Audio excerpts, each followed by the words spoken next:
Hello everyone, फिर से आप सभी के लिए इंटरेस्टिंग न्यू ड्रामा लेकर आई हूँ जिसकी स्टोरी बहुत ही ज्यादा स्वीट एंड रोमांटिक है जो आप लोगों को पसंद आएगी। इसलिए जल्दी से वीडियो को लाइक और चैनल को सब्सक्राइब कर लो। तो ड्रामा की स्टार्टिंग में हम देखते हैं हमारी फीमेल लीड जियाशी को, जो कि अपने डैड से कॉल पर बात करते हुए यहाँ पर एक बिल्डिंग में आई होती है अपनी एक फ्रेंड से मिलने के लिए। और जैसे ही वो लिफ्ट में एंटर करती है यहाँ पर हमारे मेन लीड शेन की भी एंट्री होती है। जैसे ही वो लिफ्ट में आता है तो जियाशी भी उसे देखने लग जाती है कि ये बंदा तो बहुत ही ज्यादा हैंडसम है और ये उसे ऊपर से नीचे तक दिखने लग जाती है और सोचती है कि ये तो बिल्कुल मेरा टाइप है। और कॉल पर उसके डैड उसे डांट रहे होते हैं कि वो बिना बताए अब्रॉड चली गई थी और उनकी पूरी फैमिली में आज तक कोई लड़की ऐसी नहीं निकली। वो अपनी बेटी से कहने लगते हैं तुम मेरी पूरी बात सुन रही हो कि नहीं, ये बताओ अब तुम कहाँ जा रही हो और कहाँ पर हो। तो वो जिया कहती है कि डैड अब मैं 25 ईयर्स की हो चुकी हूँ और मैं अपनी मर्जी से कहीं पर भी जा सकती हूँ, क्या आप मुझे कहीं भी जाने के लिए आपकी परमिशन की लेना पड़ेगा। तो इतने में ईशान भी यहाँ कहता है कि हाँ। जियाशी ये सुनकर शॉक्ड होती है और फिर अपने डैड से बात करने लगती है। उसके डैड्स कह रहे होते हैं कि उसकी सिस्टर कितनी ज्यादा सेंसिबल है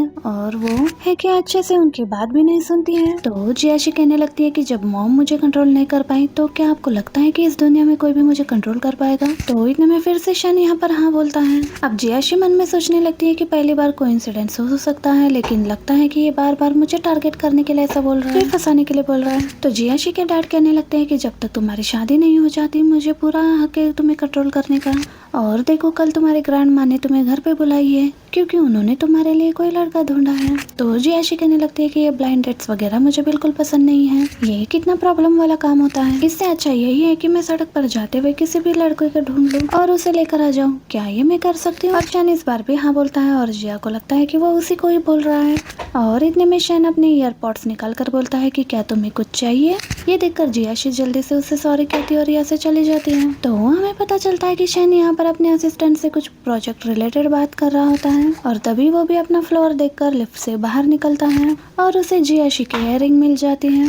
फिर शैन जियाशी के पीछे जाता है उसकी इयररिंग उसे लौटाने के लिए। अब यहाँ पर जियाशी अपने फ्रेंड के घर आती है। उसकी फ्रेंड तो बहुत खुश हो जाती है कि अच्छा हुआ मेरे बुलाने पर तुम आ गई हो। फिर जियाशी उसे अपना बर्थडे गिफ्ट दे देती है और दोनों अंदर जाते ही ड्रिंक टोस्ट कर रहे होते हैं। इतने में ही डोरबेल बजता है तो जियाशी कहती है कि रुको मैं देख कर आती हूँ कौन है। जियाशी उसे देखते ही पहचान जाती है कि ये तो वही लिफ्ट वाला लड़का है ना। वो पूछती है कि तुम भी पार्टी में इनवाइट किए गए हो। तो वो कहता है कि नहीं मैं तो बस तुम्हारी इयररिंग देने के लिए आया था। जियाशी कहती है ठीक है बाहर खड़े मत रहो, आ जाओ हम लोग पार्टी कर रहे हैं, तुम्हें ज्वाइन कर सकते हो। तो वो मना करने लगता है। तो जियाशी कहती है कि तुम मुझे यहाँ पर मेरी इयररिंग देने के लिए आए हो तो मुझे तुम्हें थैंक्स तो करना ही है, तो बताओ मैं कैसे कर सकती हूँ। तो शन मना करता है कि मुझे कुछ भी रिटर्न में नहीं चाहिए, ये तो बस एक छोटा सा फेवर था। तो वो कहने लगती है कि लगता है तुम इस शहर में नए लड़के हो, क्या तुम्हें यहाँ पर कोई फ्रेंड्स नहीं बनाने। तो फिर शन मन में सोचने लगता है कि उसकी जो कजिन है यहाँ पर इसी फ्लोर पर रहने आई है, तो आसपास के नेबर के लोग कैसे हैं ये तो मुझे भी चेक कर लेना चाहिए। तो फिर वो मान जाता है। तो जिया उसे पार्टी में अंदर चलने के लिए बोलती है। तो शन जैसे ही अंदर आकर देखता है तो यहाँ पर और भी लोग थे।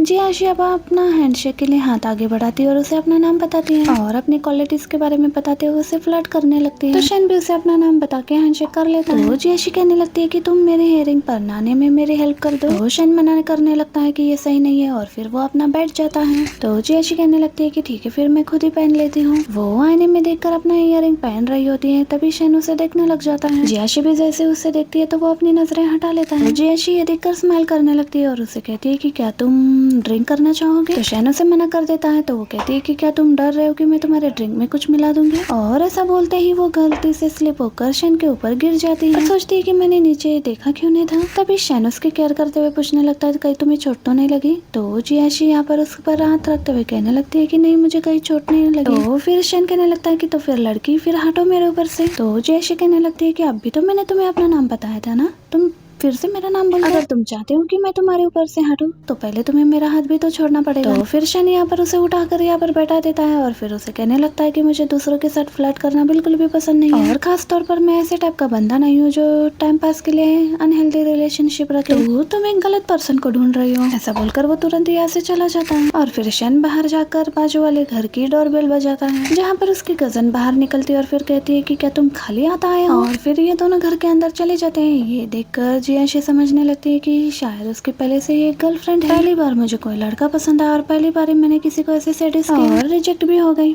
यही सोचकर वो वापस अंदर चली जाती है और यहाँ पर शन की कजन या उससे पूछ रही होती है कि तुम यहाँ पर क्यों आए हो, क्या मेरी जासूसी करने के लिए मॉम ने तुम्हें यहाँ पर भेजा है। तो शन कहने लगता है कि आंटी को तुम्हारी फिक्र हो रही, तुम यहाँ पर न्यू जगह पर कैसे रहोगी? तो उन्होंने तो बस मुझे यहाँ पर तुम्हारी जगह चेक करने के लिए भेजा, क्योंकि उन्हें बस तुम्हारी फिक्र होती रहती है। तो याओ कहती है कि मॉम को तो बस फालतू की फिक्र होती रहती है। याओ की ये बात सुनकर शन कहता है कि कैसे फिक्र ना करे, तुम यहाँ नए सिटी में आने के बाद किसी स्ट्रेंजर के साथ क्लब गई हुई थी और देखो तुम्हारे पैरों में मोच भी आ गई। तो फिर ये सुनकर याओ कहने लगती है कि किसी स्ट्रेंजर के साथ नहीं गई थी, बल्कि अपनी नेबर वाली सिस्टर के साथ गई थी, और वैसे मानती हूँ कि मुझसे गलती हो गई और अगली बार ऐसे नहीं करूंगी। तो याओ पूछने लगती है, वैसे ब्रदर तुम्हारे पास कोई गर्लफ्रेंड है क्या? तो फिर शन कहने लगता है कि ऐसा क्यों पूछ रही हो, ऐसा बिल्कुल भी नहीं है। तो फिर याओ शन से कहने लगती है कि तुम्हारे ऊपर से किसी लड़कियों की परफ्यूम की स्मेल आ रही है। तो शन को याद आता है कि जियाशी उसके इतनी क्लोज हुई, वजह से उसे परफ्यूम की स्मेल आ रही है। तो फिर याओ कहने लगती है कि लगता है कि कोई लड़की फिर से आपको चेस कर रही होगी। तो शन बताता है कि यहाँ पर आने से पहले मैं तुम्हारे नेबर वाले घर पे ही गया था, वहाँ पर कोई पार्टी चल रही है। तो फिर याओ कहती है कि क्या आप यन सिस्टर को जानते हो? तो फिर शन कहने लगता है कि उसे नहीं, बल्कि उसकी फ्रेंड है जो कि मुझे मिल गई थी। तो शन याओ से कहने लगता है कि इसका ये मतलब नहीं है कि तुम फ्रेंड मत बनाओ और तुम सोशल ना हो, तुम फ्रेंड्स बनाओ लेकिन थोड़ा सा केयरफुल होकर। तो फिर याओ कहती है कि ब्रदर मैं आगे से ध्यान रखूंगी। फिर शन उसे बाय कहकर यहाँ से चला जाता है। दूसरी तरफ जियाशी अपसेट होती है तो उसकी फ्रेंड पूछने लगती है कि क्या हुआ है। तो उसे कहने लगती है कि मेरा दिल टूट गया है। तो फिर उसकी फ्रेंड कहने लगती है कि तुमने इतने लड़कों का दिल तोड़ा है, तो आज तुम्हारा भी दिल किसी ने तोड़ दिया है। तो जियाशी कहती है कि क्या तुम मुझे स्कमबैग बोल रही हो? तो उसकी फ्रेंड कहती है मैं ऐसा नहीं बोल सकती। तभी ये दोनों बाहर निकलते हैं तो जिया की फ्रेंड का बड़ा भाई यहाँ पर मिलने आया होता है, और जियाशी बताती है कि वो थोड़े दिन पहले ही अब्रॉड से आई है। इतने में शन भी यहाँ से बाहर निकलता है। तो जिया के फ्रेंड का ब्रदर उसे देखते ही पहचान जाता है और वो शन से कहता है कि मिस्टर शन आप यहाँ पर कैसे हैं? और फिर वो जियाशी को और उसकी सिस्टर को शन से इंट्रोड्यूस करवाता है कि ये असल में मेरा बिजनेस पार्टनर है, ये एक लॉ फर्म का ओनर भी है। वैसे अगर शन तुम मुझे बता के आते तो मैं यहाँ पार्टी में तुम्हें इनवाइट जरूर करता, मुझे तो पता ही नहीं था कि तुम यहाँ पर आए हो। तभी फिर जिया अपने फ्रेंड के ब्रदर से कहती है कि मैं चलती हूँ, मुझे लेट हो रहा है। तो वो कहता है कि रुको, और शन से कहता है कि शन तुम जहाँ पर रहते हो ना, जिया का घर उसी रास्ते में पड़ता है, तो क्यों ना तुम उसे छोड़ दो, क्योंकि अकेले एक लड़की इतनी रात को जाएगी तो सेफ नहीं है। तो फिर जिया कहने लगती है कि रहने दो, वैसे भी उसकी गर्लफ्रेंड यहीं पर रहती है, अगर वो इतनी रात को मुझे छोड़ने के लिए आएगा तो उन दोनों में मिसअंडरस्टैंडिंग हो जाएगी और ये सही भी तो नहीं है। तो वो कहता है कि क्या शन की गर्लफ्रेंड? मैं शन को बचपन से जानता हूँ और ये हमेशा से ही सिंगल ही रहा है, इसकी कोई गर्लफ्रेंड नहीं है, ऐसा बोलकर जो हंसने लगता है। और फिर जियाशी शन से पूछती है कि शन क्या तुम मुझे बताओगे कि बाजू वाली लड़की के साथ तुम्हारा क्या रिलेशन है? तो शन कहने लगता है कि वो मेरी कजन है, बस उसे मिलने आया था। तो ये सुनकर जियाशी खुश हो जाती है। तो शन उसे पूछने लगता है कि क्या अब मैं तुम्हें छोड़ने चलूं कि नहीं? कहती है ऑफ कोर्स। तो फिर ये दोनों अपने फ्रेंड को बाय बोलकर यहाँ से जाने लगते हैं। ये दोनों होकर कार में बैठते हैं। जियाशी शन को एड्रेस बताता है। शन कहता है अपना सीट बेल्ट लगा। कहती है क्या तुम मेरी हेल्प नहीं करोगे? तो शन कहता है कि नहीं। तो वो कहने लगती है कि तुमने मेरा हाथ इतना जोर से पकड़ा था कि अभी भी दर्द हो रहा है और मैं खुद अपने आप बेल्ट नहीं लगा पाऊंगी। तो होशन को गुस्सा आ जाता है और कहता है कि अभी मेरी कार से बाहर निकलो। तो वो कहती है कि अगर मैं नहीं निकलूंगी तो क्या तुम मुझे उठाकर बाहर निकालोगे? और हम देखते हैं तभी शन अपना फोन उठाता है और किसी को कॉल लगाने के लिए जा रहा होता है। तो वो कहती है कि अब तुम इतना ज्यादा स्टिंगी तो नहीं बनोगे ना कि पुलिस को कॉल कर दो कि मुझे अरेस्ट करने के लिए? नहीं, तुम ऐसा नहीं कर सकते मेरे साथ। तो शन कहता है कि नहीं, मैं किसी और को कॉल लगा रहा हूँ तुम्हें यहाँ से डिलीवर करवाने को। तभी जैसे ही शन कुछ बोलने लगता है तो जिया उसका मुंह बंद कर देती है। तो शन उसके क्लोज होते हुए कहता है कि मेरा पेशेंस बहुत ही ज्यादा लिमिटेड है, तो फिर तुम मुझे तंग मत करो। तो फिर जियाशी कहती है कि ठीक है, मैं अपना सीट बेल्ट लगा लेती हूँ। अब जियाशी को ठंड लगता हुआ देखकर शन जल्दी से एसी का टेम्परेचर कम कर देता है। ये देखकर ये खुश हो जाती है कि वो इतना भी सिंगल माइंडेड नहीं है। उससे पूछती है वैसे तुम इस शहर में न्यू हो तो तुम यहाँ पर कब तक रुकने वाले हो और फिर तुम यहाँ से कब जा रहे हो? तो शन कहने लगता है कि अभी हम दोनों एक दूसरे को इतना नहीं जानते कि मैं तुम्हें मेरे इस बारे में सब कुछ बता दूंगा। तो जियाशी कहती है हाँ नहीं जानते, लेकिन एक दूसरे के बारे में जानकर ही हम अच्छे दोस्त बन पाएंगे ना। तो फिर शन कहने लगता है कि हमें एक दूसरे को इतना जानने की जरूरत ही नहीं है। तभी जियाशी उसे बताने लगती है कि कुछ टाइम पहले उसने एक मीडिया कंपनी स्टार्ट करी थी और फिर उसे अपने काम के लिए कभी न कभी लॉयर की जरूरत पड़ती है। तो वो शन से पूछने लगती है कि क्या आगे जब भी मुझे जरूरत पड़ेगी तो मैं क्या तुम्हें कांटेक्ट कर सकती हूँ? तो वो कहता है कि मैं तुम्हें अपने लॉ फर्म के और भी अच्छे लॉयर को सजेस्ट कर दूंगा। और तो वो कहती है कि तुम कितने ज्यादा मीन और जिद्दी और बहुत ही ज्यादा बोरिंग। तो शन फिर से उसे क्लियर करते हुए कहता है कि मैं वो फ्लर्ट करने वाला बंदा नहीं हूँ, तुमने फिर से मुझे गलत सोच लिया है। और फिर जियाशी बैठे बैठे ही सो गई थी। जैसे सिग्नल पर शन कार रोकता है तो वो उसे देख लेता है सोते हुए। उसे ऐसे देखकर सोचता है कि ये सोते हुए ही कितनी ज्यादा शांत और कितनी ब्यूटीफुल लगती है। और जगी थी जब भी इतनी ज्यादा फ्लर्ट कर रही थी वो तो सोच भी नहीं सकता। और थोड़ी देर में जियाशी का घर आता है तो फिर शन उसे कहता है कि चलो उतरो मेरे कार से, तुम्हारा घर आ गया है। तो वो कहने लगती है कि क्या तुम्हें इतनी जल्दी है मुझे बाहर निकालने की। तो शन कहता है कि अब जाओ भी। तो वो जिया उसे पूछने लगती है कि कितने पैसे हुए। तो शन कहता है मैं अपने आप को नहीं बेच रहा हूँ। तो फिर जियाशी स्माइल करने लगती है और फिर कहने लगती है कि क्या तुम्हें लग रहा है कि मैं तुम्हारे साथ नाइट स्पेंड करने के लिए कह रही हूँ, तुम ज्यादा महंगे होंगे, मैं तुम्हें अफोर्ड भी नहीं कर सकती। हाँ लेकिन तुम मेरे साथ फ्री में नाइट स्पेंड करना चाहो तो मैं मान सकती हूँ।